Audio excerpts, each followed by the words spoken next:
The morning sun was just breaking over the Montana hills when Jessica noticed something was wrong. She'd been working at the Broken Arrow Ranch for 3 years now, and she knew every horse-like family. Today, during the usual morning check, her heart sank when she saw Dusty limping badly near the east fence. Dusty was a beautiful chestnut mare, gentle as they come. Kids loved riding her because she never spooked or acted up. But right now something was clearly hurting her. Jessica could see it in the way she was favoring her right front leg, barely putting any weight on it. "Hey girl, what happened to you?" Jessica called softly, walking slowly toward the injured horse with a halter in one hand and some grain in the other. This usually worked like magic. Dusty loved her morning treats and would come running, well, walking quickly anyway. But today was different. As Jessica got closer, maybe about 20 feet away, Dusty did something completely unexpected. The mare's ears flattened against her head, her eyes went wide, and despite that bad leg, she turned and ran. Not just a quick trot, but a full panicked gallop toward the tree line. Jessica stood there in shock for a moment. In 3 years, Dusty had never run from her. Never. Something was seriously wrong, and it wasn't just the leg injury. The horse seemed almost desperate to get away, like she had somewhere she needed to be. "Tom, we've got a problem." Jessica spoke into her radio. Tom was the ranch foreman, been there for over 20 years. "Dusty's hurt bad, and she just bolted into the pine forest." "I'm going after her." "Wait for backup." Tom's voice crackled back. "Can't wait. She's bleeding and heading into rough terrain." "I'm taking the first aid kit." Jessica didn't wait for a response. She grabbed the emergency kit from the barn, filled a water bottle, and started jogging toward the spot where she'd seen Dusty disappear into the trees. The old pine forest was thick and wild, covering maybe 300 acres of the ranch's northern boundary. Most of the ranch hands avoided it because the ground was rocky and uneven, easy to twist an ankle or worse. As she entered the tree line, the temperature dropped a good 10 degrees. The morning sun couldn't quite break through the thick canopy overhead. Jessica paused, looking for signs of which way Dusty had gone. There on a low branch, a tuft of chestnut hair, and on the ground, dark spots that made her stomach turn. "Blood drops, fresh ones? I'm coming, girl." "Just hang on," Jessica whispered, following the trail deeper into the woods. The terrain got rougher with each step. Fallen logs covered in moss, rocks jutting up from the ground, thick underbrush that grabbed at her jeans. Jessica had to use her hands to push branches aside, and more than once she slipped on loose stones. How was Dusty managing this with an injured leg? After about 45 minutes of climbing and pushing through the forest, Jessica was starting to worry. The blood trail was getting heavier, which meant Dusty's wound was getting worse with all this running. She checked her phone, no signal. Of course not this deep in the woods. Then she heard it, the sound of water running. That didn't make sense. Jessica had studied every map of this ranch, and there was no creek marked anywhere in this section. The nearest water source was supposed to be a good mile south of here. Following the sound, she pushed through a particularly thick patch of wild brambles, ignoring the thorns that scratched her arms. And then she stopped dead in her tracks. There was a clearing ahead, maybe 30 feet across, and right in the middle of it was a spring. Crystal clear water bubbled up from between rocks, creating a small pool before trickling away into the ground. The sight was beautiful, almost magical with the way filtered sunlight made the water sparkle. But that wasn't what made Jessica's breath catch in her throat. Standing beside the spring, calmly drinking, was Dusty. Her injured leg was in the water, and she looked peaceful, like she'd finally found what she was looking for. Around the spring, barely visible through years of overgrowth, were the unmistakable shapes of old structures. A collapsed cabin, its roof caved in and walls leaning at crazy angles. A rusted water pump, its handle frozen in place. And scattered around the clearing, covered in moss and fallen leaves, were several stone markers, graves. This was an old graveyard, a forgotten homestead that nobody had mentioned in all her time at the ranch. Jessica felt goosebumps rise on her arms despite the exertion of the hike. How was this possible? How had this place been lost and forgotten? Dusty lifted her head from the water and looked at Jessica, and for just a moment the cowgirl could have sworn the horse looked almost knowing, like she'd led her here on purpose. Like this discovery was meant to happen. Jessica took a deep breath and slowly approached the mare, her mind racing with questions. What was this place? Who was buried here? And how on earth had Dusty known about a hidden spring that wasn't on any map? She had a feeling that answering those questions was going to change everything she thought she knew about this ranch. And as she knelt beside Dusty to examine that injured leg, Jessica realized that sometimes animals know things we don't. Sometimes they can lead us to discoveries we never imagined possible. This was just the beginning of a story that had been waiting over 100 years to be told. The trail Dusty had left wasn't easy to follow at all. Jessica had done some tracking before, helped find lost cattle a few times, but this was different. The mare's path twisted and turned through the densest parts of the forest, almost like she was following some invisible route that only she could see. Blood spots on leaves told the story Jessica didn't want to read. The injury was serious, maybe more serious than she'd first thought. Every 20 feet or so, she'd find another dark red spot on a rock or smeared on tree bark where Dusty had brushed past. The horse had to be in real pain, yet she'd pushed through this rough terrain with determination. "What were you looking for, girl?" Jessica muttered to herself, ducking under a low-hanging branch covered in spider webs. She wiped the sticky strands from her face and kept moving. The forest here was old growth, trees that had probably been standing for 100 years or more. Their thick trunks were covered in moss on the north side, and mushrooms grew in clusters around their roots. It was beautiful in a wild, untouched way, but it was also a bit eerie. The normal sounds of the ranch, the distant lowing of cattle, the shouts of other workers, the rumble of trucks on the gravel roads, all of that had faded away. Now there was only the crunch of Jessica's boots on dead leaves and the occasional call of a bird somewhere high in the canopy. After about an hour of steady climbing, Jessica had to admit she was getting worried. She'd gone farther from the ranch than she'd ever been before. This section of the property was marked on maps simply as forested area, with no details, no trails, nothing to indicate anyone had been here in years, maybe decades. The terrain was getting steeper, too. She had to use her hands to pull herself up over some of the bigger rocks, and twice she nearly slipped on patches of loose shale. How in the world had Dusty managed this with 3 good legs? Then she heard it. At first, Jessica thought she was imagining things. The sound was faint, almost lost beneath the rustle of wind through pine needles. But no, it was definitely there, running water. She stopped, tilted her head, and listened carefully. Yes, definitely water, and not just a trickle. It sounded like a decent flow, maybe a small stream or spring, but that couldn't be right. Jessica had studied the ranch maps plenty of times, even the old survey documents from the county office. There was no water source marked anywhere in this section. Curiosity pushed her forward faster now. She followed the sound, and the blood trail seemed to be heading in the same direction.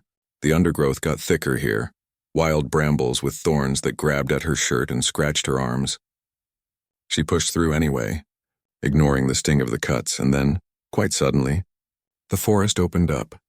Jessica stumbled into a clearing and just stood there, mouth open, taking in the impossible scene before her.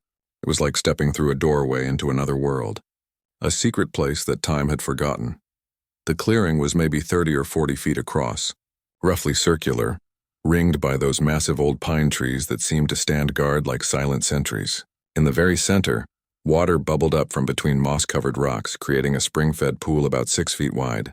The water was so clear Jessica could see every pebble at the bottom, and it caught the filtered sunlight that somehow made it through the canopy, making the whole thing sparkle like something from a fairy tale. But it was what surrounded the spring that made Jessica's heart start pounding. There, drinking calmly from the pool with her injured leg submerged in the cold water, was Dusty. The mare looked almost peaceful, like she'd finally reached her destination after a long journey. Her ears were forward, relaxed, and she barely glanced at Jessica when she entered the clearing. "Dusty," Jessica breathed, taking a cautious step forward. "There you are, girl." But the horse wasn't what held Jessica's attention for long. Behind Dusty, barely visible through years of overgrowth and forest debris, were the unmistakable remains of human habitation. An old cabin, its roof completely collapsed in the middle but with one corner still partially intact. The logs that made up the walls were gray with age and covered in moss, and small trees were growing up through what used to be the floor.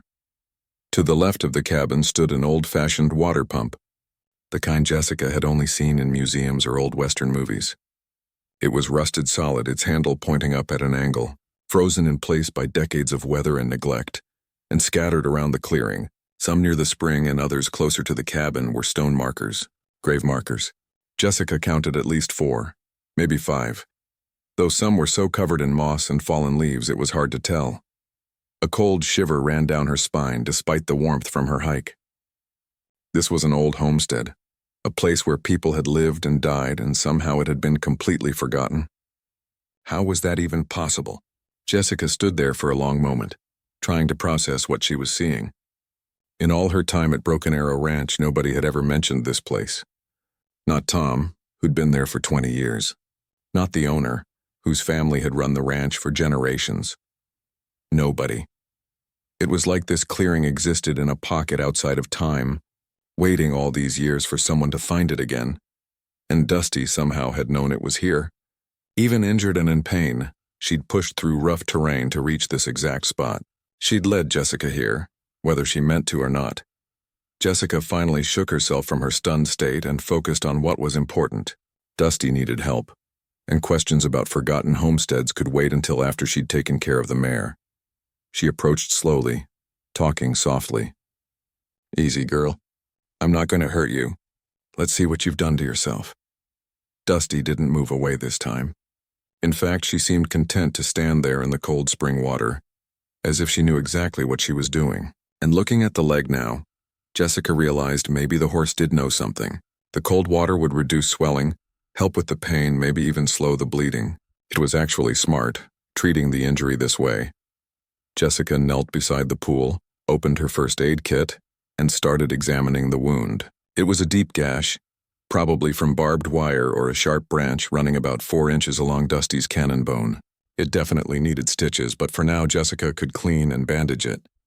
As she worked, her eyes kept drifting to those grave markers across the clearing. Who were they? When had they died? And why had this place been abandoned and forgotten?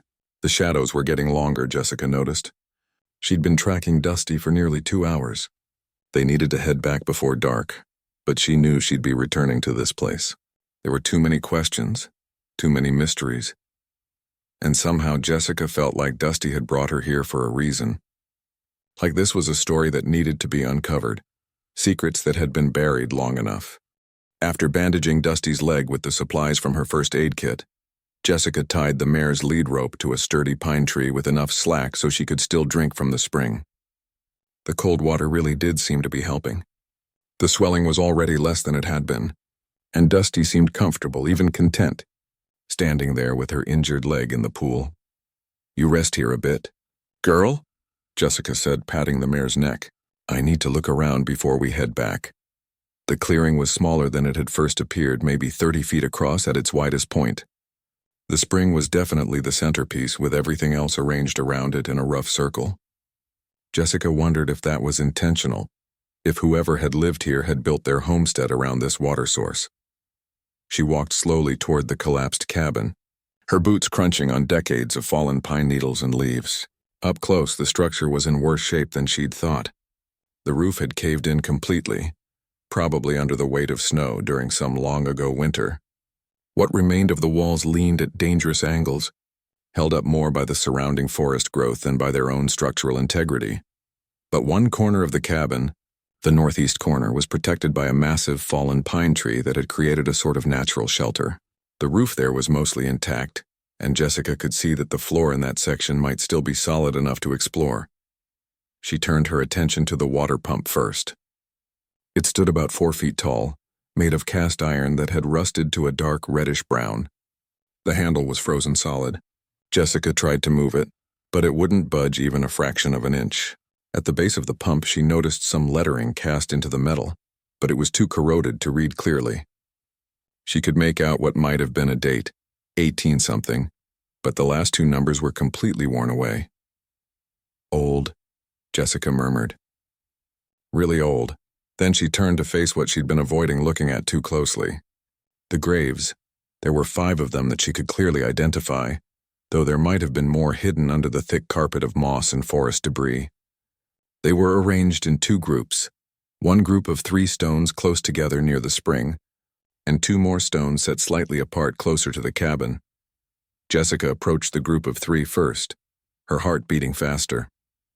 She wasn't scared exactly, But there was something deeply sad about finding forgotten graves, people whose resting places had been lost to time and memory. The stones were rough cut, probably local rock, with letters carved deep into the surface. But over 100 years or more of weathering had filled those carved letters with dirt and moss, making them almost impossible to read. "I need to clean these off," Jessica said to herself. She knelt beside the largest of the 3 stones and started carefully clearing away the moss with her hands. It came off in thick, damp chunks that had probably been growing there for decades. As she worked, letters began to emerge. She pulled out her phone to use the flashlight, angling it to create shadows that made the worn carvings easier to read. The afternoon sun was getting lower, making the clearing darker, and she needed all the light she could get. The first line became clear. Elizabeth Granger. Jessica's breath caught. A name. This wasn't just an old grave anymore, it was a real person who had lived and died here. She kept working, clearing more moss from below the name. The next line showed dates, 1847, 1891. 44 years old, Jessica whispered. That's so young. Below the dates, one more line, beloved wife and mother.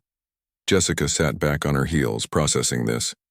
Elizabeth Granger had died in 1891. That was over 130 years ago, and she'd been a wife and mother, which meant there should be other graves here. The husband, probably, and children. She moved to the 2 smaller stones beside Elizabeth's.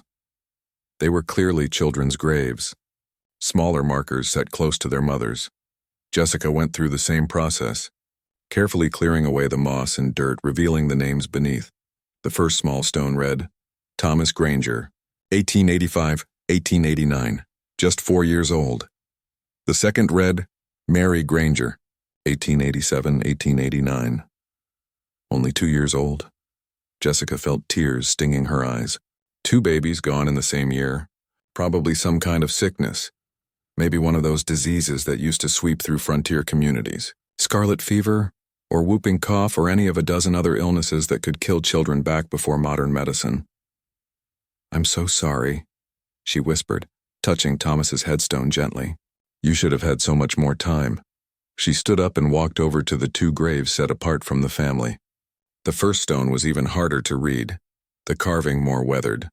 She had to work for a long time before she could make out the name. Jacob Miller, 1823-1888. The second stone nearby was blank on the side facing out, but when Jessica walked around it, she found writing on the back. Stranger, died winter 1890, the Lord knows his name. That hit Jessica hard. An unknown person who died here. Probably caught in a winter storm, and they'd been buried with dignity even though nobody knew who he was. That said something about the people who'd lived here, about their character and kindness. So that was 5 graves total, 2 adults and 3 children, the Granger family and a couple of others. But where was Mr. Granger? If Elizabeth had been a wife, there should be a husband's grave here too. William maybe, or John, or whatever his name was.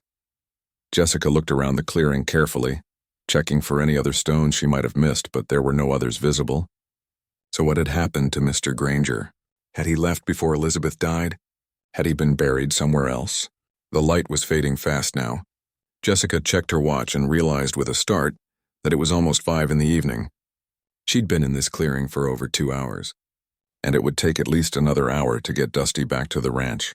Longer, given her injury. We need to move, girl, Jessica said, walking back to untie Dusty.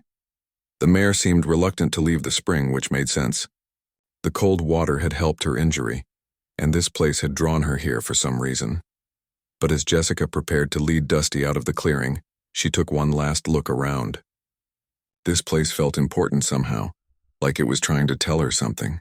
The spring, the graves, the collapsed cabin, all of it was part of a story that nobody remembered anymore. I'll be back, Jessica promised the clearing, promised the Grangers resting in their forgotten graves.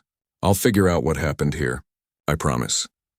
She had no idea how much that promise would change her life, how deep this mystery really went, or how many people would be affected by the secrets this clearing held. But she meant it.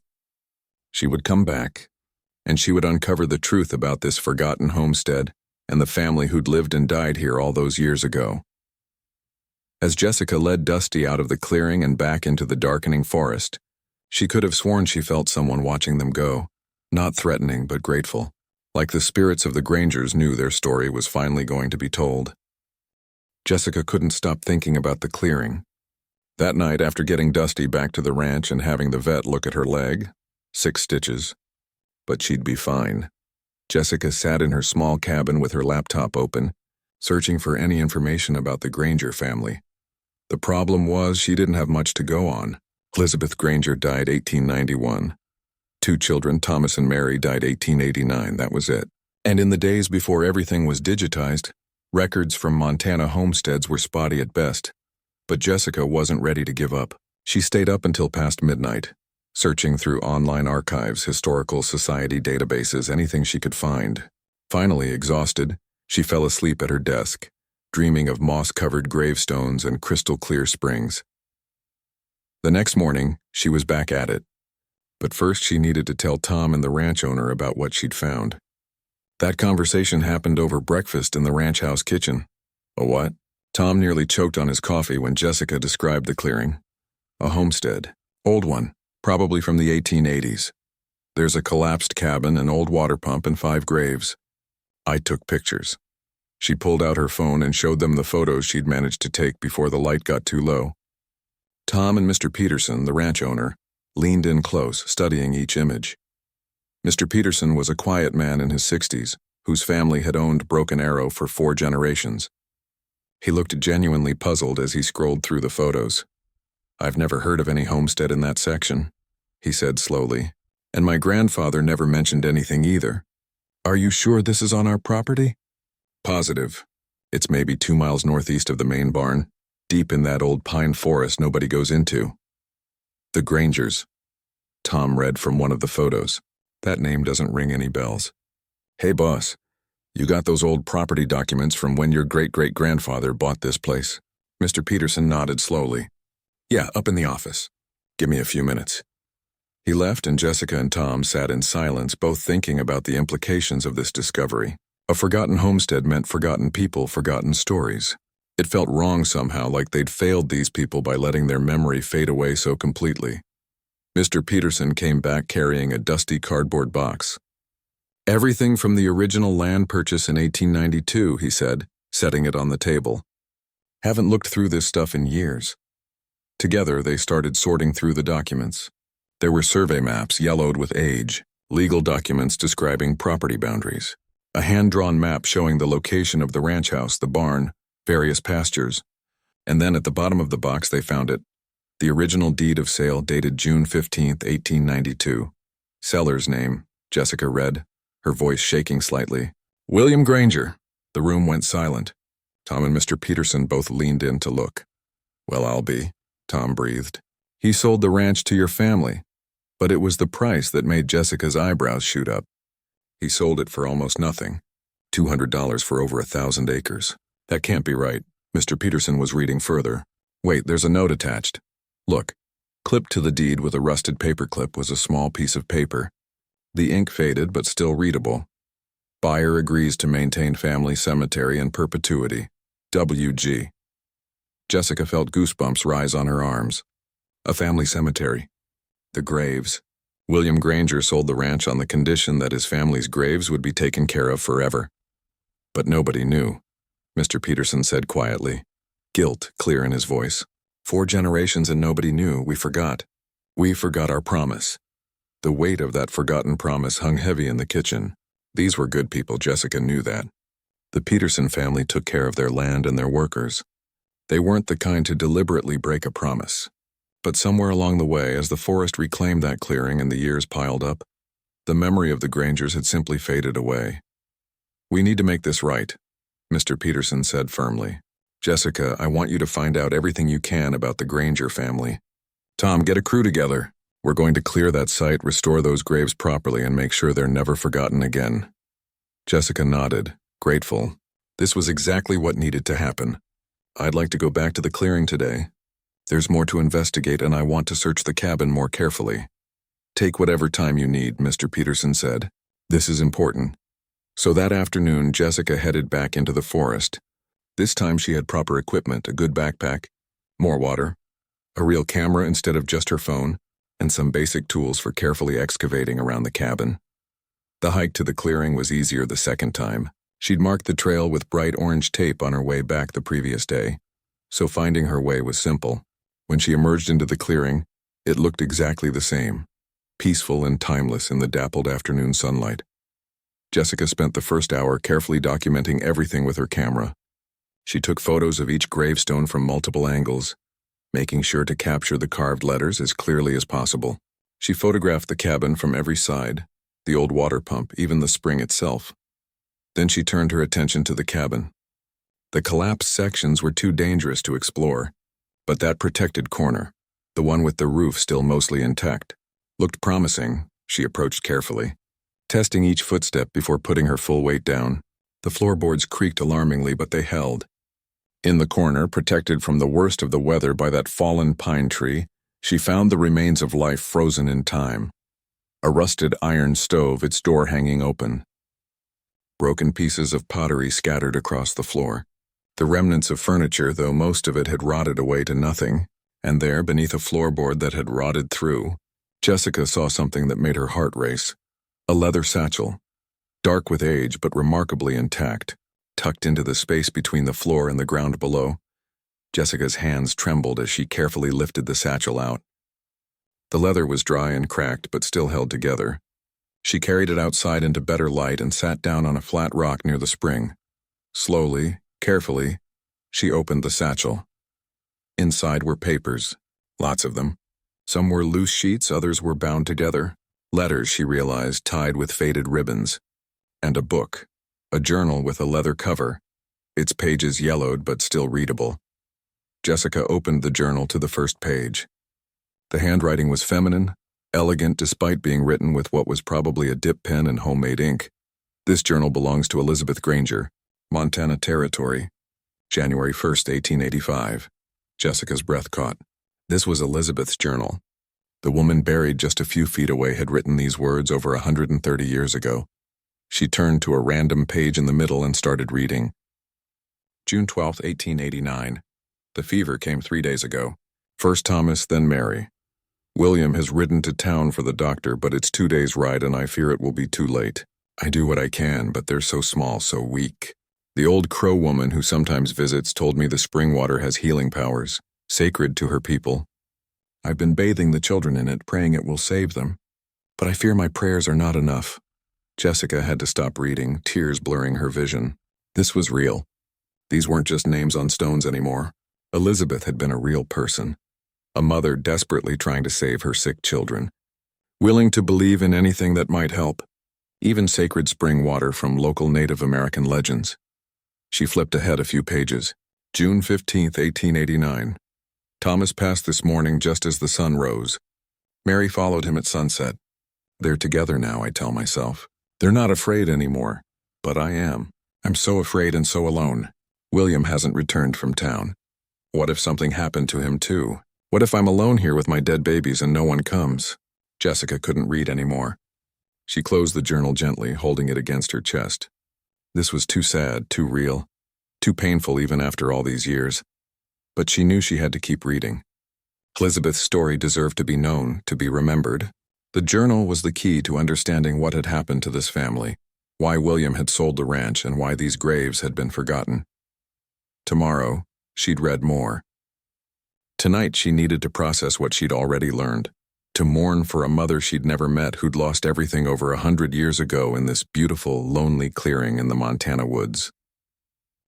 Jessica couldn't sleep that night. Elizabeth's journal sat on her nightstand and she kept glancing at it, feeling the pull of the story it contained.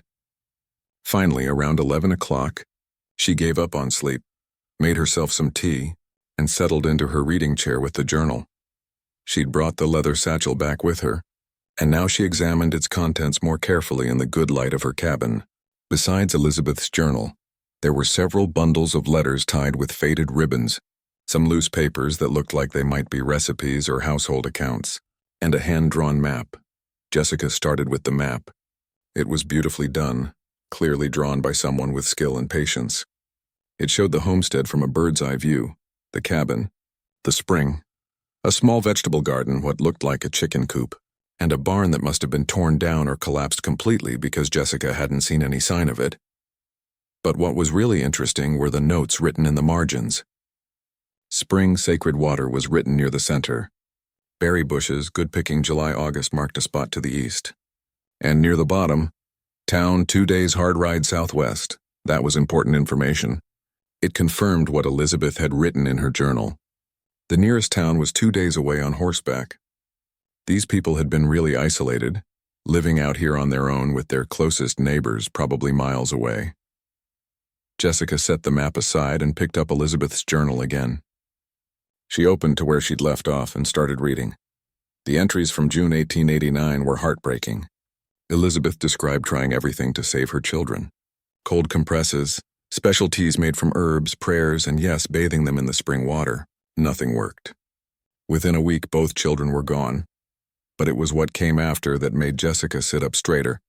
Elizabeth's entry from June 20th, 1889 read, "William returned today.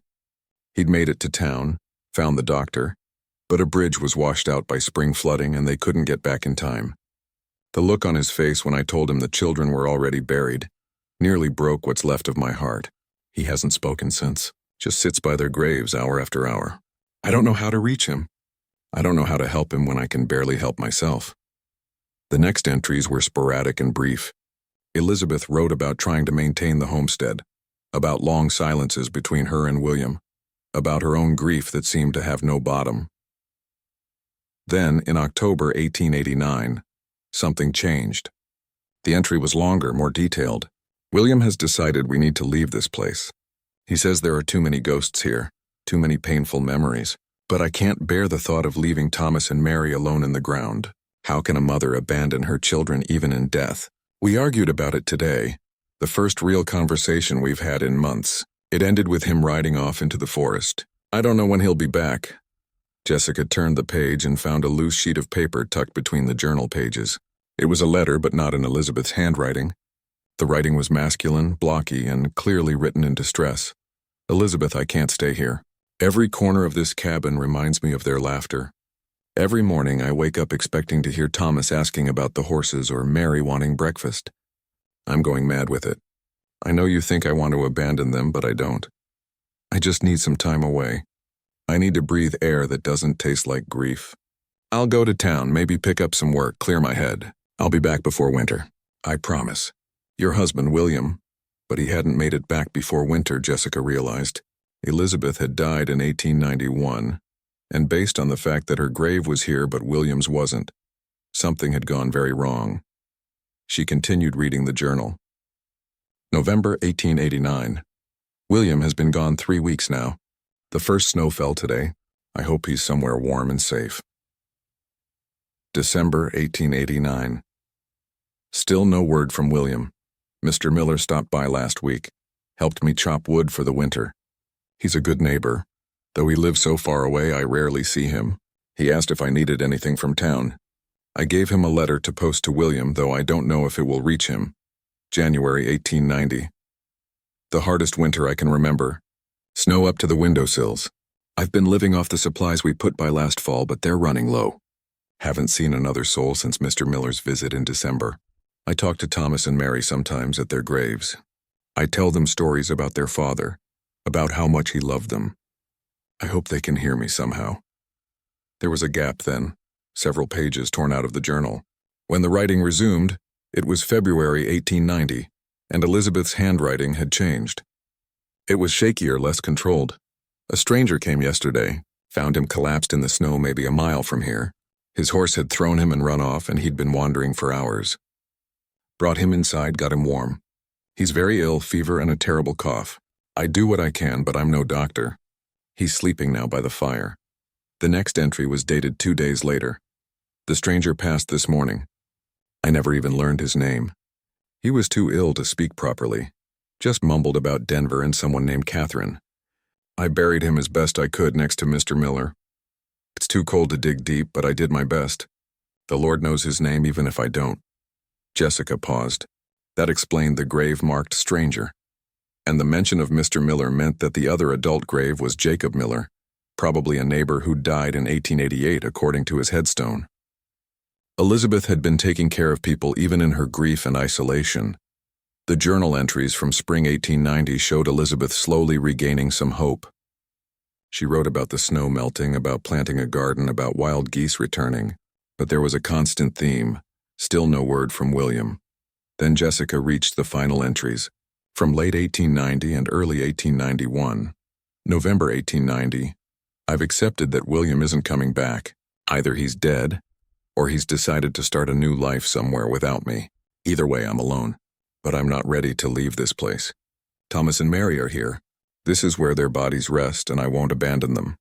January 1891. I'm not feeling well. The same cough that killed the stranger, I think. It's been going around. According to the last travelers who passed through, I should go to town, see a real doctor, but I can't leave the homestead unattended for that long. The final entry was dated March 1891, and it was barely legible. I'm very ill now. Can't get out of bed most days. If anyone finds this, please know that I loved my children with everything I had, and I loved William too, even at the end. I hope he found peace wherever he went. I'll be with my baby soon. The spring has kept me going this long with its cold, clean water, but I think my time is almost done. Goodbye. Jessica closed the journal, tears streaming down her face. Elizabeth had died alone, sick, still hoping somehow that William would return, still loyal to the children buried in the cold Montana ground. But what had happened to William? Why hadn't he come back? And why wasn't he buried here with his family?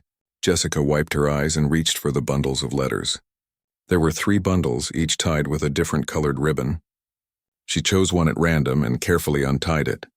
The letters inside were all addressed to Elizabeth Granger at Granger Homestead, Montana Territory.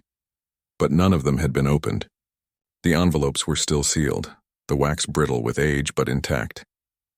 Jessica's hands shook as she looked at the return addresses. They were all from William Granger, sent from different towns. Helena, Butte, Great Falls, even one from Billings. He'd been writing to her. William had been sending letters, but they'd never reached Elizabeth. The mail service in the 1890s was spotty at best, especially to remote homesteads. These letters had probably been returned to whatever post office they'd been sent from and just sat there, unclaimed. Jessica carefully opened the first letter, dated August 1891, 5 months after Elizabeth's death. William's handwriting was the same blocky script from the letter Jessica had found earlier, but the tone was different. My dearest Elizabeth, I know it's been too long since I left. I know you must be angry with me. I'm angry with myself.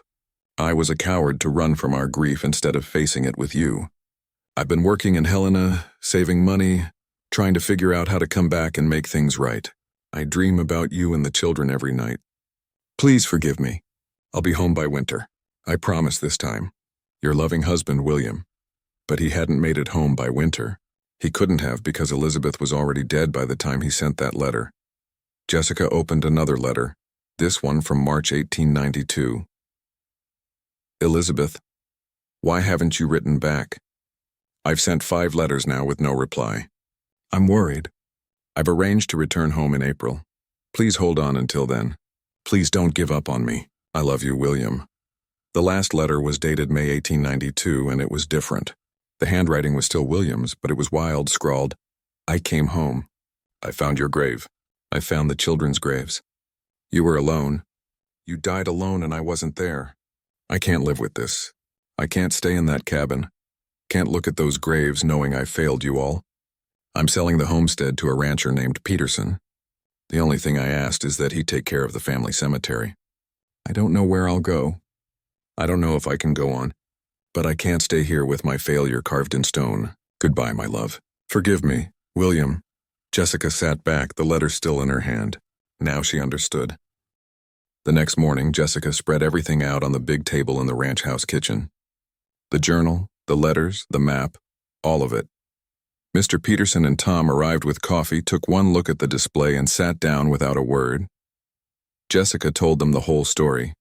She read passages from Elizabeth's journal, showed them William's unopened letters, explained the timeline of the tragedy.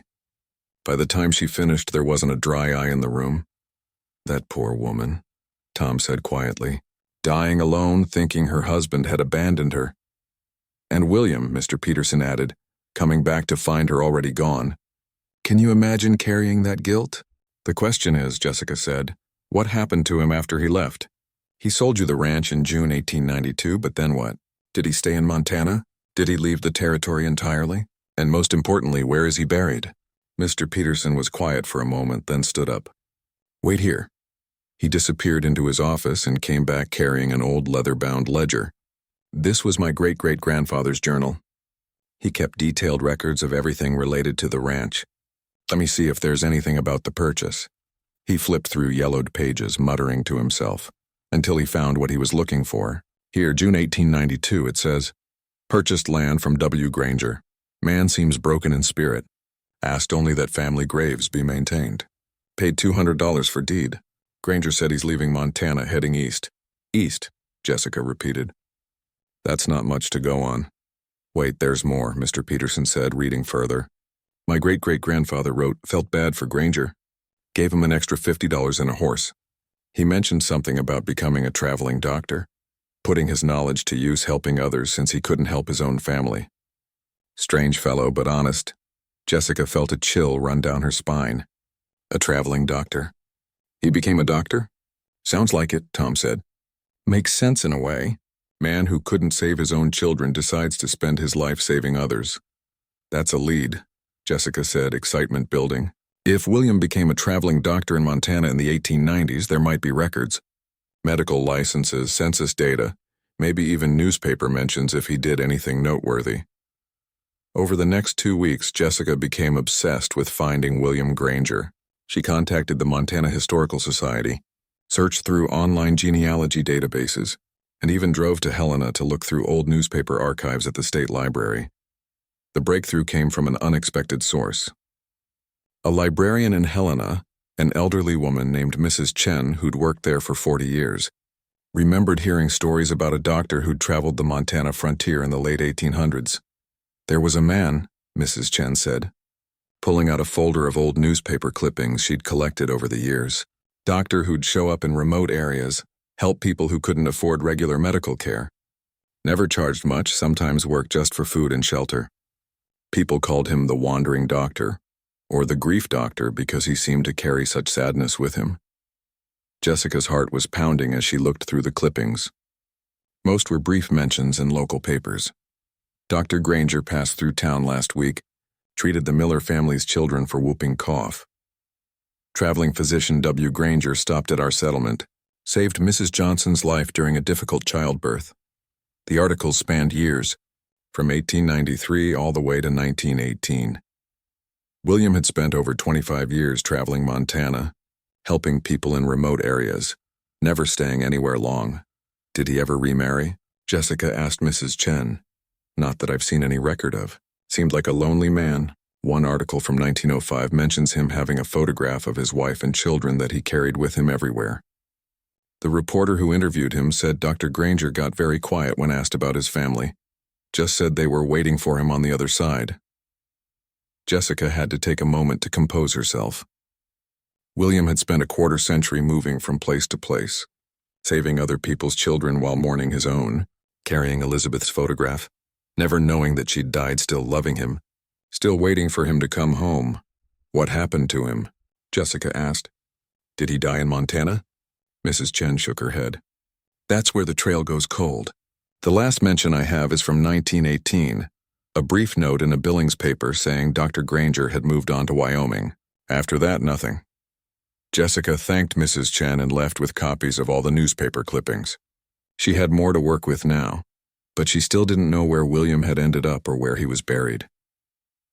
Back at the ranch, she showed her findings to Mr. Peterson and Tom. They were impressed by how much she'd uncovered, but they all agreed the story felt incomplete without knowing William's final fate. Then, 3 days later, Jessica got a phone call that changed everything. Is this Jessica? A woman's voice asked. I'm calling from the Montana Historical Society. My name is Dr. Patricia Hayes. I understand you've been researching the Granger family. Yes, Jessica said, her heart starting to race. Do you have information? I do. I'm a genealogist, and one of my colleagues mentioned your inquiry. I've been researching frontier families for years, and I actually have information about William Granger that might interest you. Could you come to our office in Helena? Jessica made the 3-hour drive the very next day. Dr. Hayes was a woman in her 50s with kind eyes and a passion for history that matched Jessica's own. She had a thick folder waiting. William Granger, Dr. Hayes said, opening the folder, was quite a remarkable man. After leaving Montana around 1918, he went to Wyoming and continued his work as a traveling doctor. But in 1919, something interesting happened. She pulled out a letter, protected in a plastic sleeve. This was donated to our society by a family in Cody, Wyoming. It's a letter written by their grandmother describing how Dr. Granger saved her life when she was a child. Jessica read the letter. It described William arriving at a remote ranch, treating a 12-year-old girl who was deathly ill with pneumonia, staying for a week to make sure she recovered. The girl had asked him why he became a doctor, and William had told her about his own children who'd died, about his wife who'd passed away while he was gone. But here's what's important, Dr. Hayes said. At the end of the letter, the woman describes how Dr. Granger died. He'd been staying with her family, and one night he just passed away peacefully in his sleep. He was 72 years old. The family buried him in their family plot and put up a stone with his name. Where?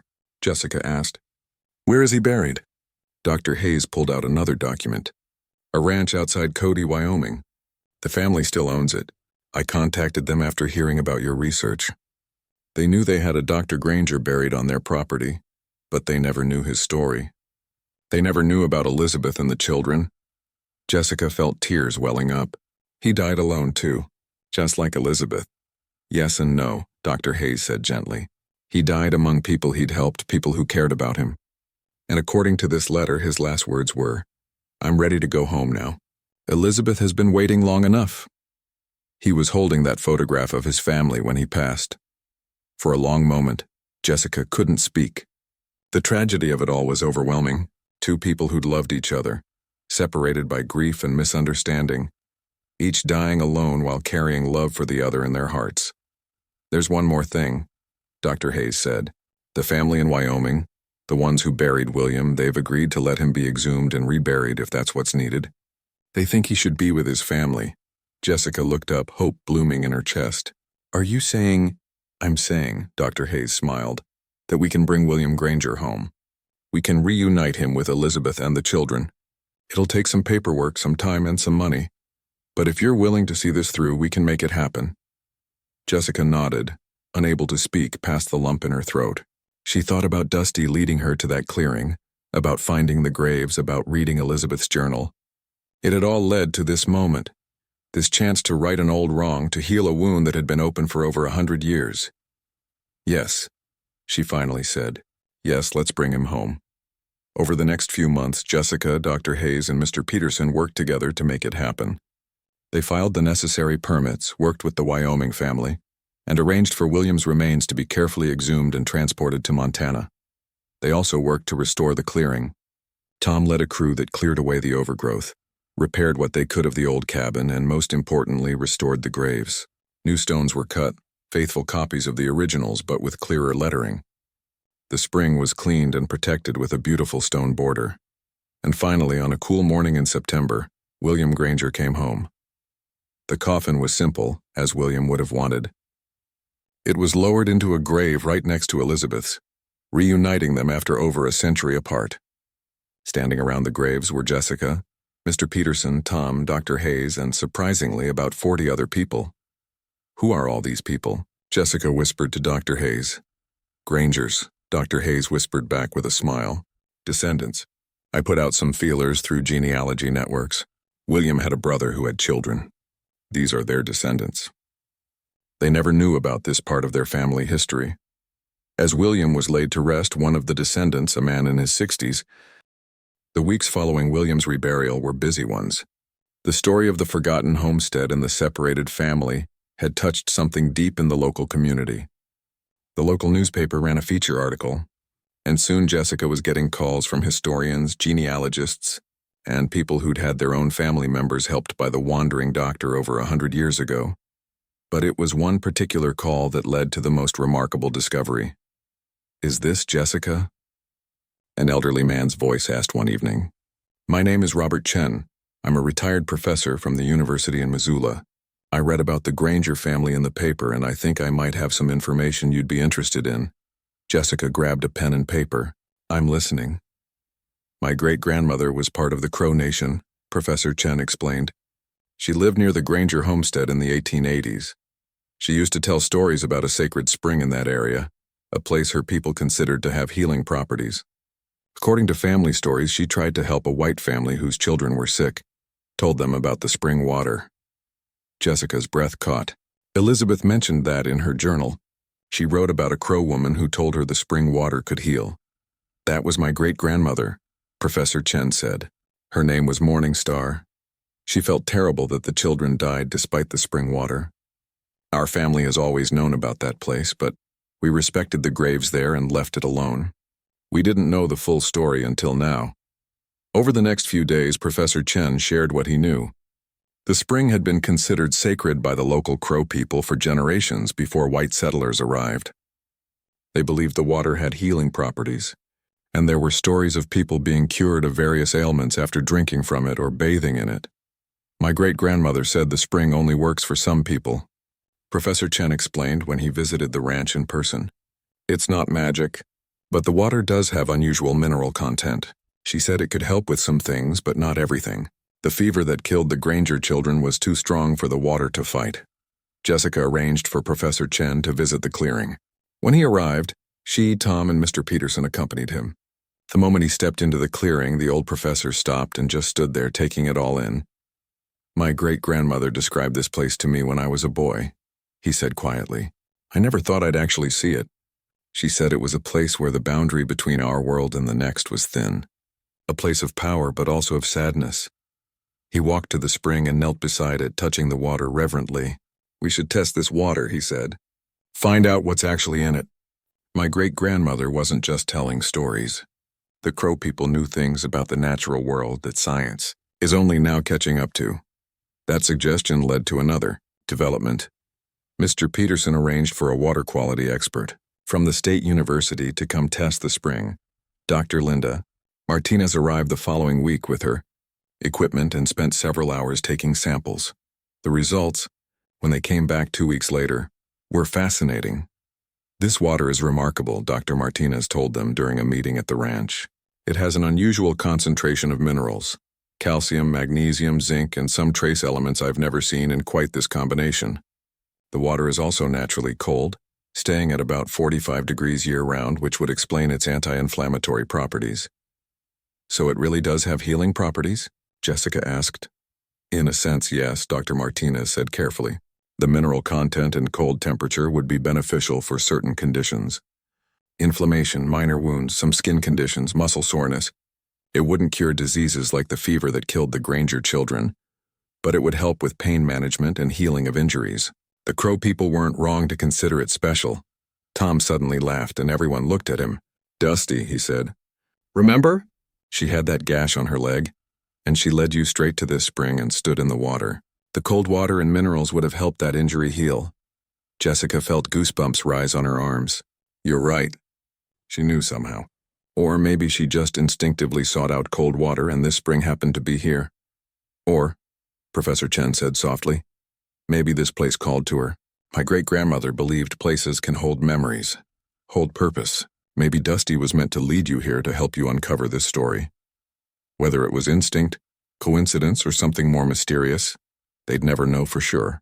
But the fact remained, if Dusty hadn't been injured, if she hadn't run to the spring, if Jessica hadn't followed her, the Granger family would have remained forgotten forever.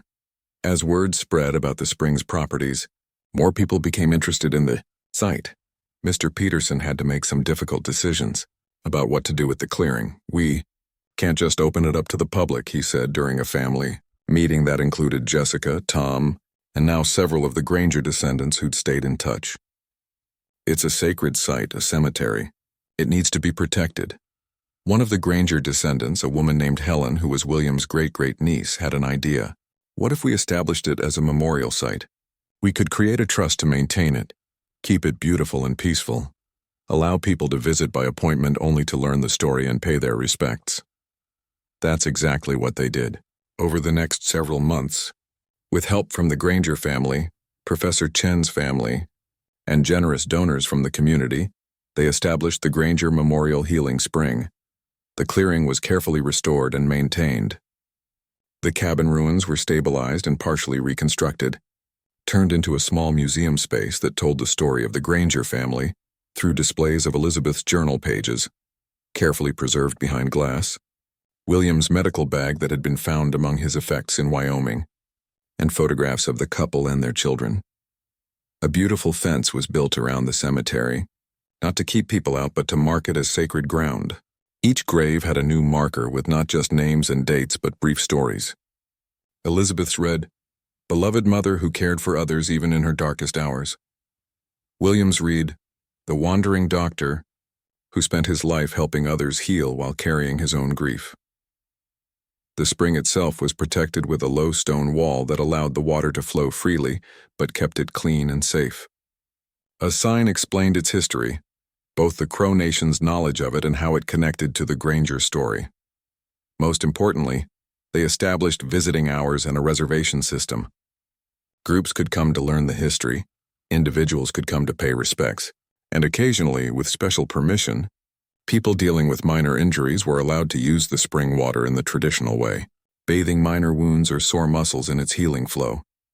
The first official opening of the Granger Memorial was held on a beautiful spring day, exactly 2 years after Jessica had first followed Dusty into the woods. Over 200 people attended, Granger descendants, members of Professor Chen's Crow family, local historians, people who'd been helped by descendants of William's patients, and of course, the Broken Arrow Ranch community. Jessica stood near Elizabeth's grave and addressed the crowd. 2 years ago, she began, a horse got hurt and ran into the woods. I followed her and I found this place. I found a forgotten story of love and loss, of grief and healing, of promises kept and promises broken. But most importantly, I found a reminder that every person matters. Every story matters, and the past is never truly gone as long as someone is willing to listen. She gestured to the spring, flowing as it had for thousands of years. This water has been here long before the Grangers, long before any of us. The Crow people knew its value. Elizabeth Granger hoped it would save her children. William carried the memory of it in his grief. And a horse named Dusty somehow knew it would help her heal. This spring connects all these stories, all these lives across time and cultures. Today we honor that connection. We remember the Grangers not as tragic figures, but as real people who loved deeply, who suffered greatly, and who never stopped caring about others even in their darkest moments. We remember Morningstar and her people, who understood the sacred nature of this place, and we commit to keeping this memory alive, to maintaining this place for future generations. As Jessica finished speaking, something magical happened. Dusty, who'd been grazing peacefully near the tree line, walked into the clearing on her own. She moved through the crowd, which parted to let her through, and walked straight to the spring. There she lowered her head and took a long drink, as if blessing the ceremony with her presence. The crowd watched in awed silence. Then someone started clapping, and soon everyone joined in, applauding the horse who'd brought them all together, who'd led them to uncover this beautiful, painful, ultimately hopeful story. After the ceremony, as people mingled and shared food at a picnic set up near the clearing, Helen, the Granger descendant, pulled Jessica aside. "I have something for you," she said, pulling an old photograph from her purse. This was in William's things when he died. The family in Wyoming kept it all these years and returned it to us. I want you to have it. Jessica looked at the photograph. It was faded and cracked, but she could make out 4 people, a man and woman sitting, 2 small children on their laps. The man had kind,